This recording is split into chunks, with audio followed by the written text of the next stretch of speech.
नमस्कार। राधे राधे, हर हर महादेव में आपका आचार्य देव। आज इस वीडियो में बात करेंगे कर्म कारक राशि, कर्म कारक लगन, जिनका जन्म ही हुआ है काम करने के लिए। वर्क इज सुप्रीम ड्यूटी, कर्म ही धर्म है। लेकिन सारे कर्म धर्म नहीं होते, नहीं तो आतंकवादी बोलेंगे हमारा भी कर्म धर्म है। शुभ कर्म ही धर्म है। आज हम बात करेंगे कलयुग किंग, कलयुग के राजा राहु महाराज वृषभस्थ हो रहे हैं। वृषभ का प्रभाव लेके चलेंगे, बैल की सवारी कर रहे हैं। राहु बैल की सवारी करेंगे तो आपको क्या मिलेगा? चार बातों को रखिएगा ध्यान। पहला, राहु ऑनलाइन काम को करते हैं सपोर्ट, इसलिए आपने चैनल को अभी तक सब्सक्राइब नहीं कर रखा है तो राहु कैसे करेंगे सपोर्ट? कर लीजिए, टच ही तो करना है।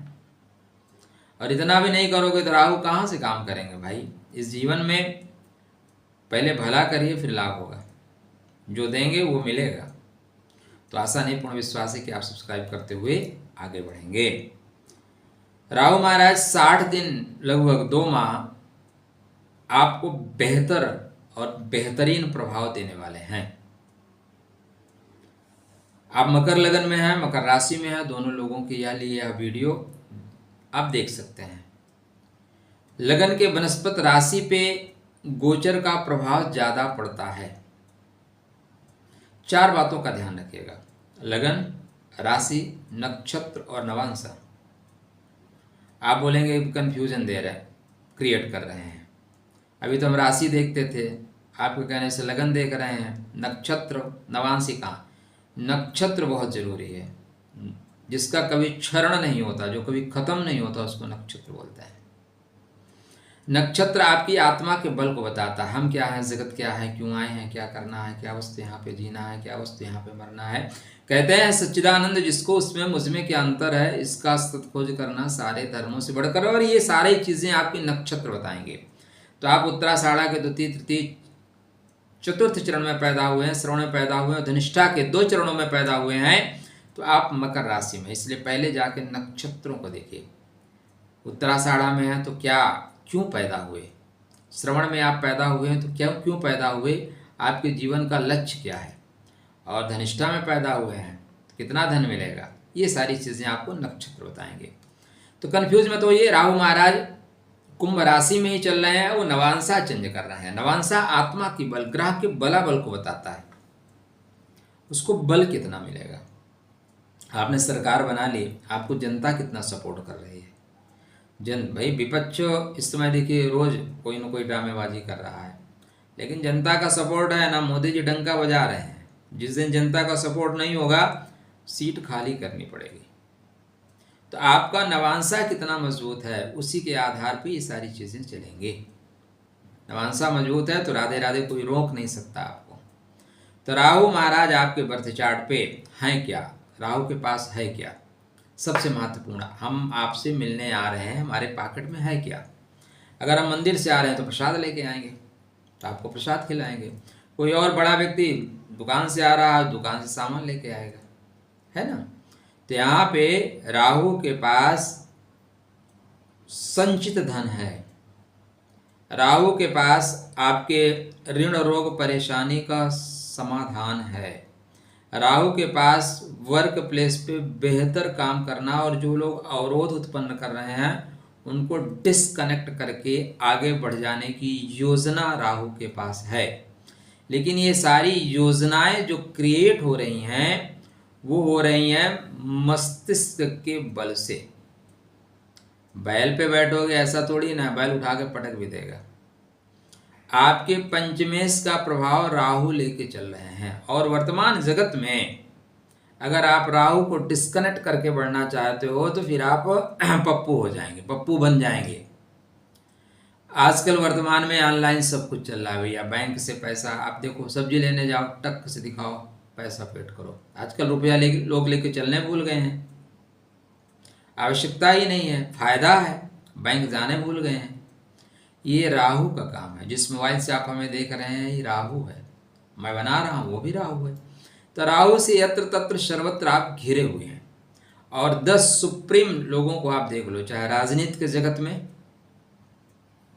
अर्थ जगत में, खेल के जगत में, या शासन प्रशासन के जगत में, गुंडागर्दी में, चाणक्य बनने में बिना राहु के कुछ संभव ही नहीं है भाई।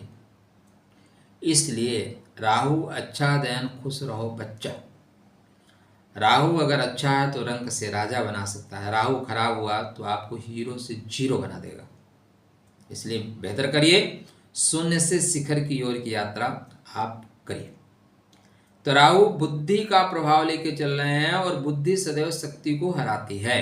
पंचमेश कैसे, थोड़ा ये क्लियर कर देता हूँ। राहु गुरु के नक्षत्र में चल रहे हैं और उसमें नवांशा चेंज कर रहे हैं, जिसको वृषभ नवांशा बोलते हैं। वृषभ नवांशा आपके भविष्य का नवांशा है, संतान का नवांशा है। तो आप संतान के क्षेत्र में ग्रोथ कर रहे हैं, प्रेम के क्षेत्र में आप ग्रोथ कर रहे हैं। अपने बुद्धि बल के द्वारा, बुद्धि बल के वजह से आप वो सफलता प्राप्त कर रहे हैं एजुकेशन में। कोई वनडे परीक्षा है, एक दिवसीय परीक्षा है, वहाँ पे आप भगवान जी का नाम लेके भी मारोगे ना तो 5 में 3 सही हो जाएंगे, 4 सही हो जाएंगे। ऐसी स्थितियाँ बन रही हैं। आपको थोड़ा सा इंट्यूशन ऐसा मिलेगा, यही वाला सही है। आप साक्षात्कार देने जा रहे हैं, वहाँ पे आपको सफलता मिलेगी। तो राहु को अच्छा रखने से आपके बर्थ चार्ट में ऋण, रोग, परेशानी, शत्रुओं का विसर्जन हो रहा है। आप वर्क प्लेस पे इतना बढ़िया काम करोगे कि लोग बोलेंगे भैया इन्हीं को काम दे दिया जाए। हाँ, कुछ लोग जो रुकावट पैदा करेंगे उनको बुद्धि बल द्वारा, जरूरी नहीं कि हर जगह शक्ति का उपयोग करें। भाई देखो, सुई का अलग काम है, कैंची का अलग काम है, दोनों के अलग अलग काम है। कहीं काटना पड़ता है तब जाके सिलना पड़ता है, ऐसे नहीं डायरेक्ट सिल देंगे, काटना भी पड़ता है। तो स्वाति बहुत सी चीज़ों को डिस्कनेक्ट कराएगा, बोलेगा छोड़ो यार इनको हटाओ। और कुछ संबंध जीवन में ऐसे होते हैं कि वो पैर पकड़ के बैठे होते हैं, बस धक्का, एक हाथ से धक्का दे रहे, एक हाथ से पैर खींच रहे हैं, दिखाते हैं कि हम आपके हैं, वो आपके होते नहीं। तो ऐसे लोगों को राहु डिस्कनेक्ट भी करेगा। लेकिन सदैव याद रखिएगा एक पॉइंट को, राहु बैल की सवारी कर रहे हैं और पंचमेश का प्रभाव लेंगे। राहु को ठीक रखिए। बैल का तात्पर्य क्या है? बैल का तात्पर्य है मेहनत करने वाला। इस समय आप धर्म स्थान पे जा रहे होंगे, श्रावण माह है, जाना भी चाहिए। धर्मो रक्षति रक्षिता। धर्म स्थान पे आपको जो धर्म स्थान को सुंदर बनाने वाले, स्वच्छ रखने वाले सफाई कर्मी हैं, स्वच्छता कर्मचारी हैं, उन्हें आप प्रेम से उनसे वार्ता करिए, बात करिए, 5 मिनट बैठिए उनके पास। अगर आप कुछ खिला सकें त्रिमुखी फल खिलाइए उन्हें आप कोल्ड ड्रिंक छोटा सा दे सकते हैं, उन्हें नमकीन खिला सकते हैं, उनसे बात करिए। ये मत सोचिएगा कि वो सफाई कर्मचारी हैं तो अपवित्र हो जाएंगे। उन्हीं की वजह से मंदिर स्वच्छ है, पवित्र है। और आप अगर ईश्वर की कृति में ये भेद करना शुरू करोगे तो आपको ईश्वर माफ नहीं करेगा। ईश्वर ने वर्ण व्यवस्था बनाई है, जातिगत व्यवस्था हम आपने बनाई। इसलिए जो आपको बांट रहे हैं ना, 3 तरह के लोग इस समाज में दिखाई दे रहे हैं। एक धर्म के नाम पे पूछ के आपको गोली मारेंगे, एक नर्तकी नंदन जैसे लोग हैं आपको जाति के नाम पे बांटेंगे, एक और उन्हीं के संगत में आ गए हैं, भाषा के नाम पे बांट रहे हैं। ठीक है, मराठी बोलना आता है कि नहीं, ये मूर्खतापूर्ण बातें हैं, तो इनके चक्कर में मत रहिएगा। इनको आप सहायता प्रदान करिए। वहाँ पे शिव जी के मंदिर में जाएंगे तो आपको नंदी बाबा मिलेंगे। नंदी बाबा के पास बैठ के राहु के मंत्र का जाप करिए। नंदी बाबा के कान में कुछ कह के आइए, जो भी प्रार्थनाएं हैं वो प्रार्थना आपकी सुनी जाएगी। अपने राहु को सदैव अच्छा रखिए। आप राहु को अच्छा रखेंगे तो राहु आपको अच्छा रखेगा। राहु धन की वृद्धि करेगा, समृद्धि करेगा। राहु के मंत्र का जाप करना श्रेष्ठ परिणाम देगा। खुश रहिए, स्वस्थ रहिए, मुस्कुराते रहिए। राधे राधे, जय श्री कृष्ण।